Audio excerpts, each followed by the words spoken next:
セーブしないの？ So, after safely disposing of our first set of bombs, we do get an option to save, but instead, I am curious to see what happens next in Suzuki's day.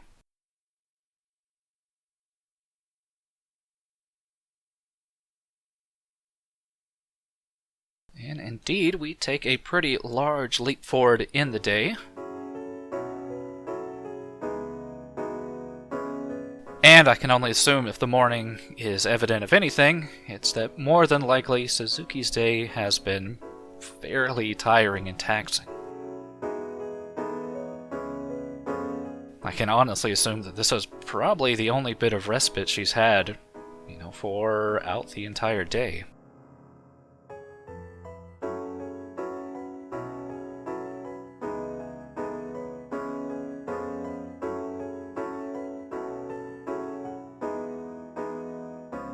The problem is that even in the serenity of this dusk-filled park, is she truly safe from the bombs?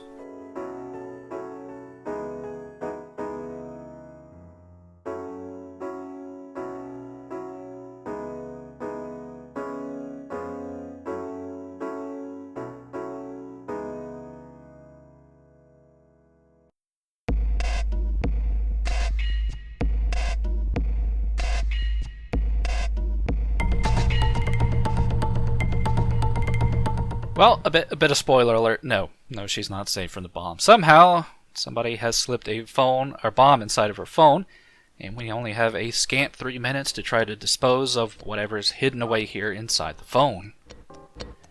Now, while the first two bombs were oddly placed, but they were still a bit straightforward to dispose of. In the case of this bomb, well, we've somehow entered possibly a 6G, 7G network, and we can only get sporadic messages that either will tell us, hey, cut the blue wire, or hey, cut the red wire. The problem is these messages are cut about 50-50. Like, there's two that say, hey, cut the red, and there's two that say, cut the blue.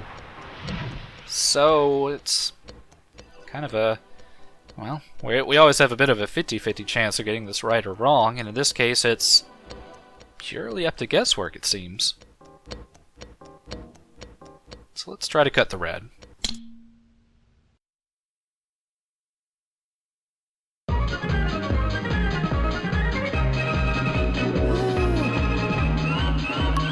And hey, that did actually manage to be the right choice, so, bully for us. すごい。 Yeah, I will say there are some less than straightforward bomb disposals that we are going to have to deal with. Especially as we get further and further into this tumultuous day.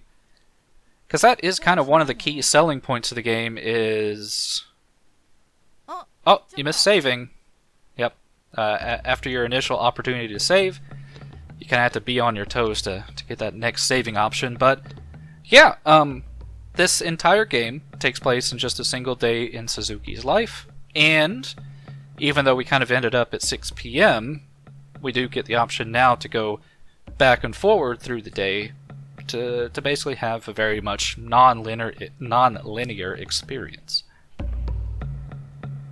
And just out of sole curiosity, let's just see where we end up at, the very far end of the day.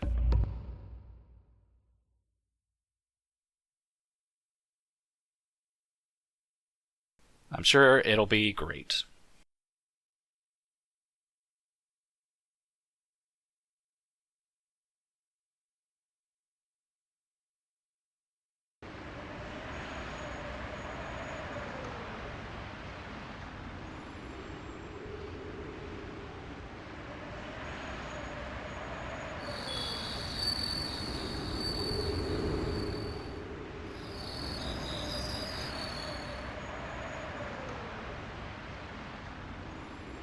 Or apparently we missed something super major over the course of the day.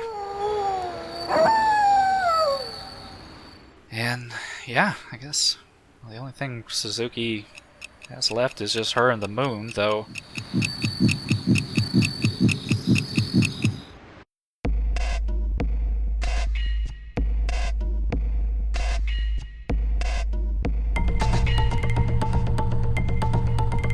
guess even in this case, can we even really trust the moon anymore? Well, as it turns out, no, you cannot trust the moon because it is a comically huge torpedo-type explosive device.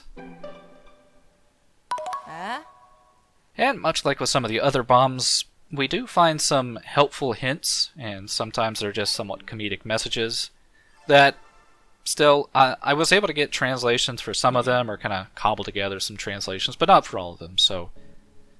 but yeah, the theme of zany bombs continues. First thing we need to do is make sure to unscrew the back here. That's pretty much the only thing we can really interact with. And as you can probably tell from the extended timer, this bomb is going to be much more complex than what we've had to deal with previously. I mean, already we've got multiple sets of screws here. So I'd say let's see what might be at the core here with these smaller screws.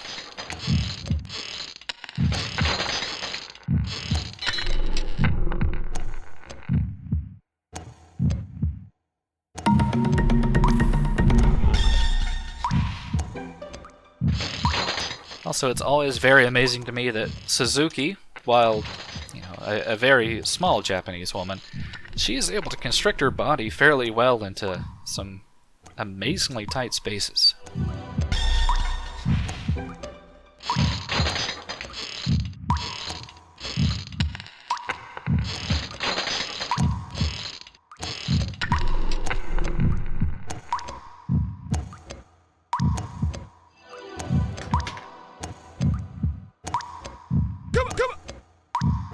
But yeah, this is our first example of occasionally there can be just straight up dead ends in some of the bomb paths that we can go down. So we basically just wasted a minute of our time on a completely pointless errand. Also, we get our first opportunity here where our timer gets massively cut down. And we kind of have to fill in, or fulfill a small criteria to go back to our normal timer. Those can be especially tight and especially dangerous, as we will be seeing later. But yeah, the front of the moon facade has now split open, forming a very large screw. And that allows us to get inside the actual core of this moon bomb. Still, it's mostly just screws.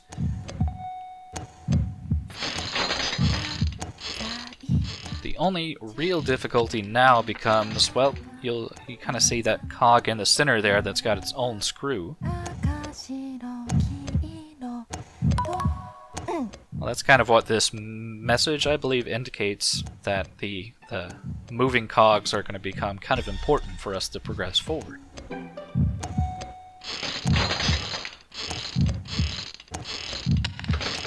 Yeah, by turning it with our screwdriver, it will cause the teeth below to either move left or right, allowing us to get those final two screws loosened up. And this is more the first opportunity where you kind of need to pay attention to being able to flip the direction of which way you're turning the screwdriver.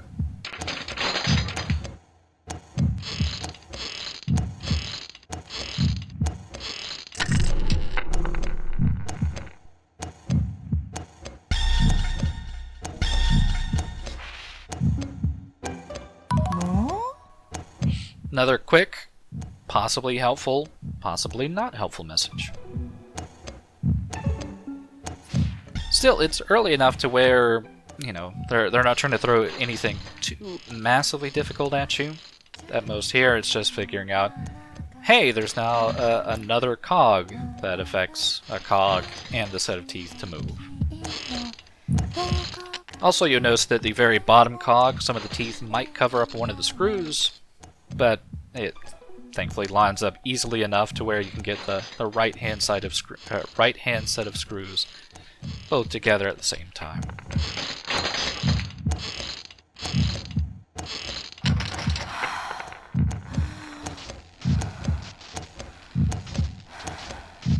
Now comes what I would say is the actually difficult and dangerous part of the bomb.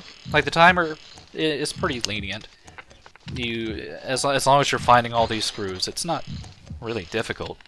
But you might notice that the three, cogs in the center, one of them is actually moving a set of teeth that's going towards that circuit board.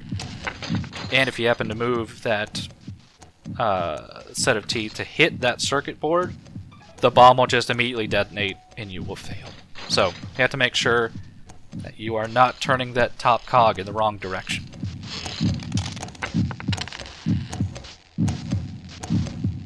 And now comes another somewhat new principle in the game that we will have to follow later, but you'll notice electricity kind of coursing through the wires.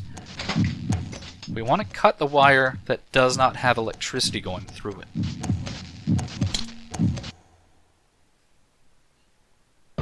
It's a very, very easy thing to overlook. Occasionally there are telltale signs to keep an eye out on there. Sometimes, though, they will give you hints. すごい。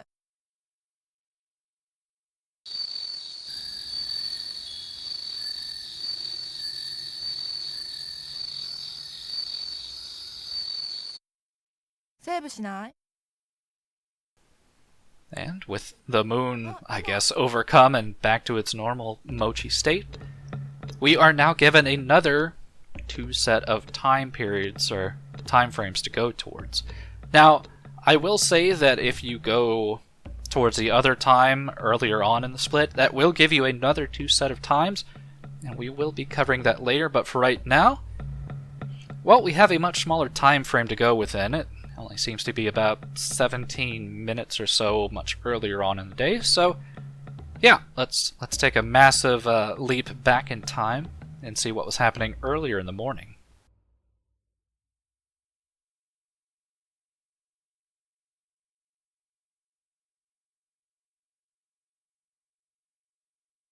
So, I think this was after she pulled the gun out in the elevator, probably just coming back from wherever she was to have a relaxing day, but it seems, well, Suzuki is feeling a little thirsty.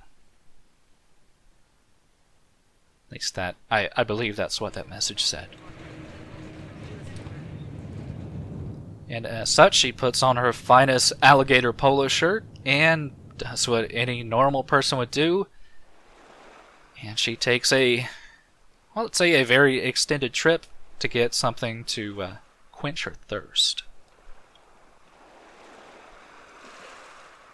Also, there's just the general possibility she wants to try to get away from whoever is setting up all these bombs for her.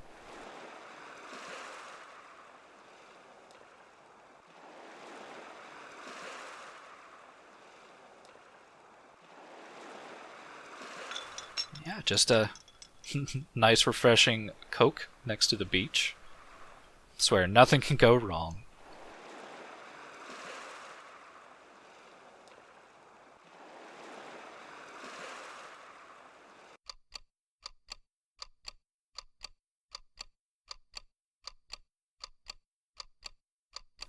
God damn it.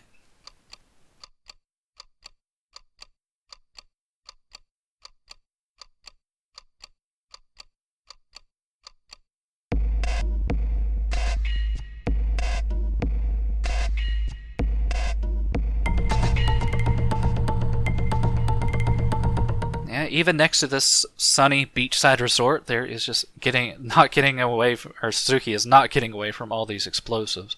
And in fact, even though we get some more relaxing tunes, the bomb here is especially strange because it is somehow subatomic. I don't think this is how atoms work, but sure. Thankfully, Suzuki brought her subatomic screwdriver. And this is another bit of an odd, puzzle-based bomb, especially if you are not able to understand Japanese. I think, as far as I can tell, it's kind of a she loves me not, where each one of these nodes you can go to along the path will say either I will explode or I won't explode. Because realistically, you can make a very straight path all the way to the bomb. The only caveat is you need to reach that bomb with the message saying, I will not explode. Because you might notice that in this case, both of the wires are purple, combining down the red and the blue, but if the bomb says I will explode, no matter which wire you cut, it will explode.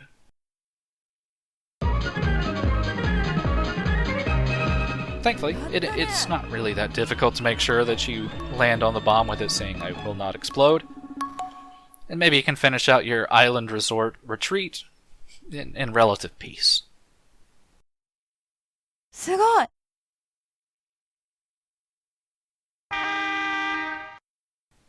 Sadly, it seems that, after that long trip, by the time Suzuki makes it back after getting that nice beverage and soaking in the rays, it does turn out that she is a little bit tired and probably a fair bit grumpy, having to still deal with all these bombs.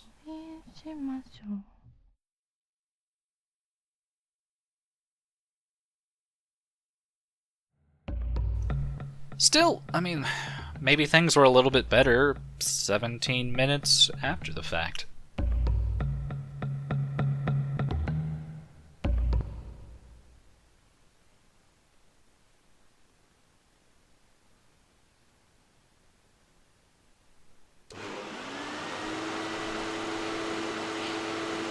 Yeah, instead of being thirsty, I guess it struck Suzuki that things were getting a little bit messy in her apartment, so maybe we can pump up the jams and take care of a little bit of spring cleaning.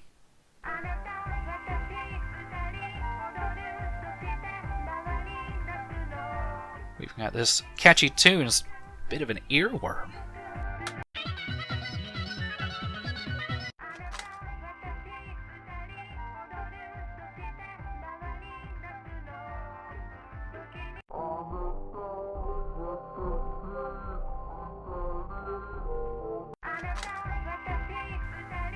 Though, maybe Suzuki needs to go out there and shop for a better boombox or something.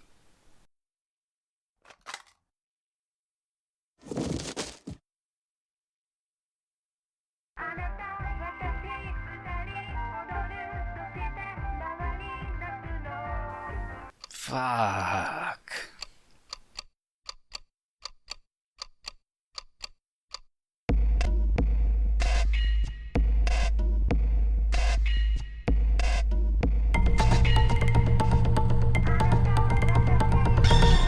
Yeah, well, we did manage to go subatomic before. Still pretty amazed that whoever was making these bombs was able to make this odd bit of technology with a cassette tape that will play its own music. And in fact, this message on the side is kind of asking for a critique of, hey, this song's pretty good. You think it's a good song, right? Maybe it's just a very aggressive musician trying to get their music out there, but this is taking aggressive marketing a bit too far. For this first tight timer, it is simply just unscrewing the 4 obvious screws here. Not too difficult. さあ脱げ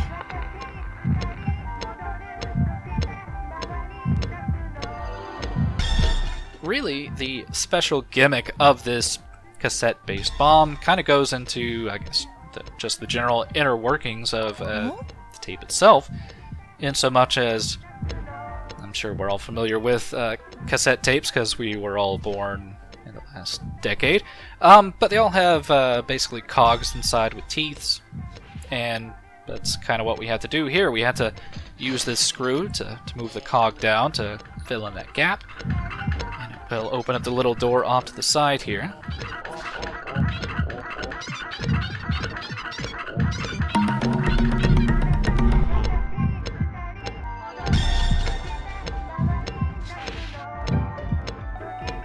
And it does get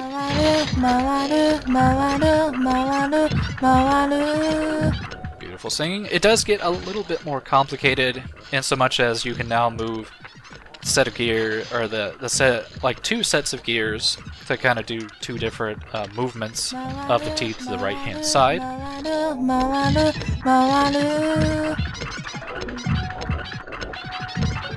Still just making sure that you very much know.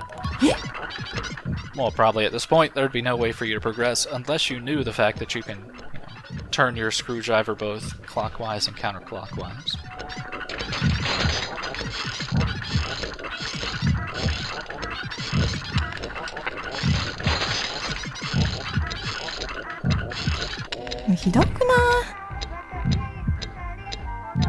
It's not until we get to the very last panel where things become slightly more dangerous. Now, the, top 2 screws that we can get out, nothing really dangerous there, but you might notice that the lower set of screws are obstructed by what appears to be maybe metal or plastic rod.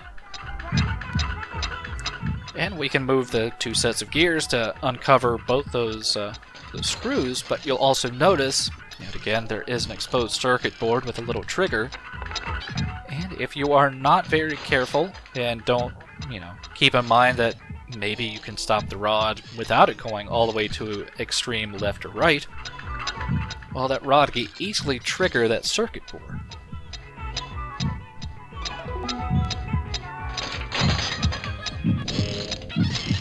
As long as you do keep an eye out on that, yet again, not terribly difficult to solve. Really, the only other thing to keep in mind is there is a little bit of a visual tell on the blue wire there, so let us refrain from cutting that and instead cut the red wire.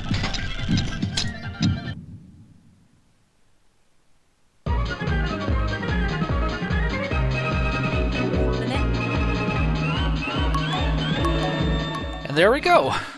We finally killed the music, the goal of every normal person. すごい。